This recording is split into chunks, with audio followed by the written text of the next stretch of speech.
Hey, what's up guys? It's Mark here with Driver67 and going to show you guys a little bit more details about the Bilstein B14s for the MX-5 and D. So I have 2 track days of this Bilstein B14s. I have a pretty good idea of how it works, how it handles, and yeah, let me show you guys around how it looks like. Here's on screen what it looks like off the box.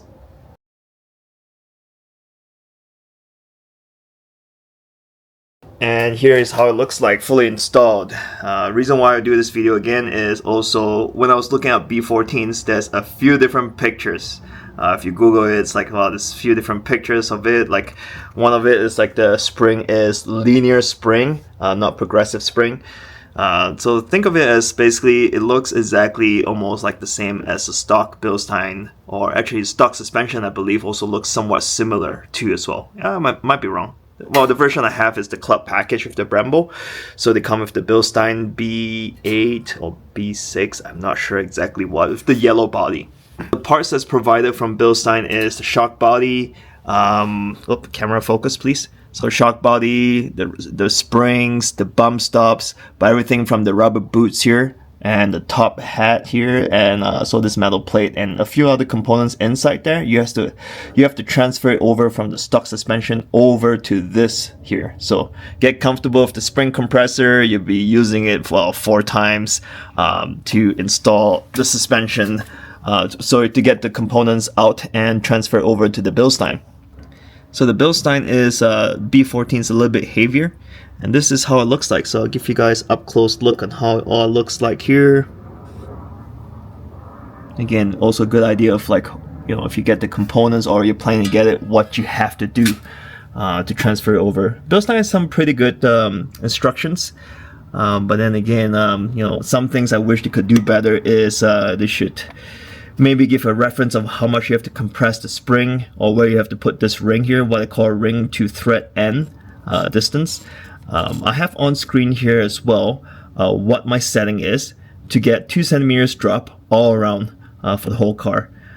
Yeah, and you know, they don't have any reference or guidelines, so initially I think the spring actually goes up to almost all the way up here to the end. So I thought maybe 2 centimeters compression and it should be good, but then the car is like super slammed.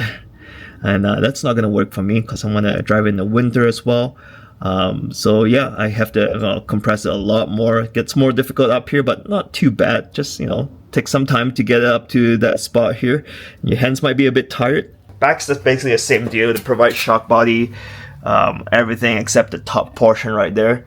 And have 2 alignments. I have to index the bushings 2 to 3 times because I like a really good perfect setup there. And yeah, so this is how it after installing it. The first track day was pretty good, pretty interesting actually. Feels like the back end's going to oversteer on you. But the first track day I had after I installed the B14s, I set it up a little bit wrong because after alignment, the ride height's all weird again, and the back was sitting up pretty high. Yeah, again, as I wish Bilstein gave some guidelines as to how to set up. How much to compress the spring there to get a certain ride height.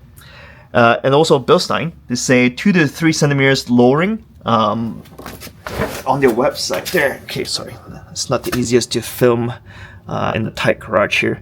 But yeah, they say about 2 to 3 centimeters drop from the website.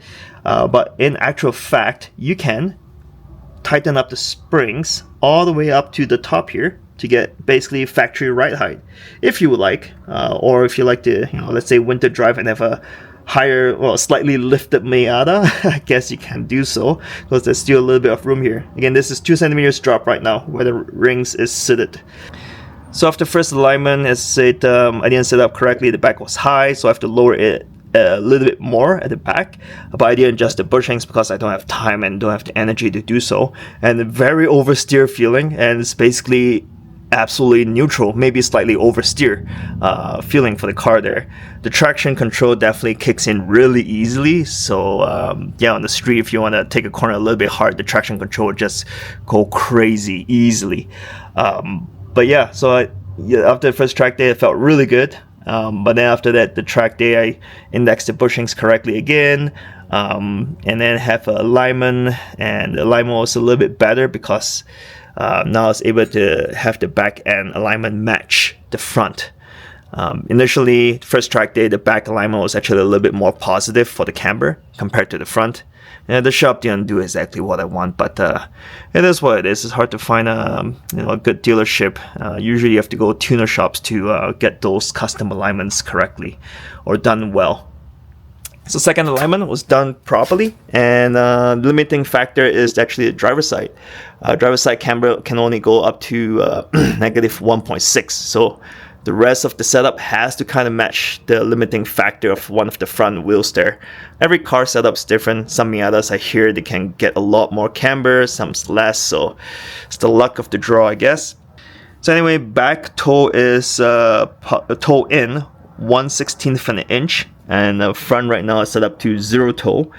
And yeah, so the second track day after it's properly aligned, and the way it is right now here is exactly the same after the second track day.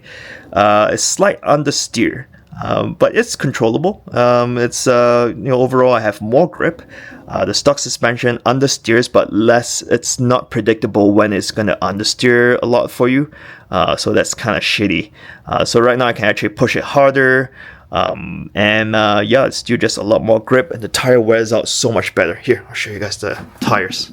So these are the tires. I think they have 3 track days so far, 2 or 3, I don't remember.